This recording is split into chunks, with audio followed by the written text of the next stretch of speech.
Hello everyone, আমি মামুন চলে এসেছি আমার যন্ত্রপাতি নিয়ে ও মেজারমেন্টের খাতা নিয়ে। আমার প্রথম ব্লগ, মিনি ব্লগ। আমি এখানে দুটো ব্লাউজ কাটবো। দেখো, আমি এখানে 36 সাইজের ফার্মা বসিয়ে দাগ নিয়ে নিয়েছি। ফার্মার মধ্যেই দাগ দেওয়া ছিল, তাই এক্সট্রা করে আমি কোনো রকম মার্জিন এখানে নিইনি। আরেকটা ইয়েলো কালারের প্রিন্সেস কাটের লাইনিং কেটে নিয়েছি, এটাও 36 সাইজেরই ছিল।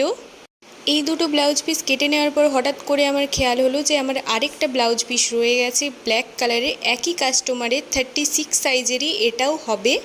আমি এটাও কেটে নিয়েছি। আমার এখানে 3টে ব্লাউজই কাটা হয়ে গেছে। তার মধ্যে ইয়েলোটা হবে একটু হালকা লেস ও পাইপিং দেওয়া একটু ডিজাইন করে, আর বাকি দুটো একদম সিম্পল হবে। এই সবকটা ব্লাউজ করে নিয়ে আমি তোমাদের সাথে শেয়ার করছি। আমি এখানে 3টে জায়গায় 4টে ব্লাউজ আজকে রেডি করেছি। তার মধ্যে হোয়াইটটা ছিল, যেটা হচ্ছে ফ্রন্ট ওপেন ছিল, সামনে রাউন্ড, ব্যাক চৌকো, 4 ডাট ব্লাউজ এটা ছিল।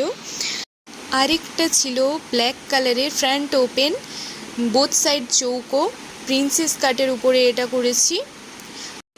আরেকটা ছিল রানি কালারের মধ্যে, এটাতে হচ্ছে কাটরি ব্লাউজ করেছি, সামনে ওপেন, রাউন্ড নেক, ব্যাকটা ছিল চৌকো। এটা একটু অন্যরকমভাবে করেছি, প্রিন্সেস কাট ছিল, রেড পাইপিং হোয়াইট ল্যাস দিয়ে করেছি। এটা লাটকানটাও একটু অন্যরকমভাবে করেছি, সামনে ওপেন, আর পেছনটা যেটা করেছি ব্যাক সাইডটা এটা ছিল ওয়াটার ড্রপ। আমার প্রতিটা ব্লাউজ কেমন লাগলো একটু কমেন্ট করে জানাবেন। টাটা।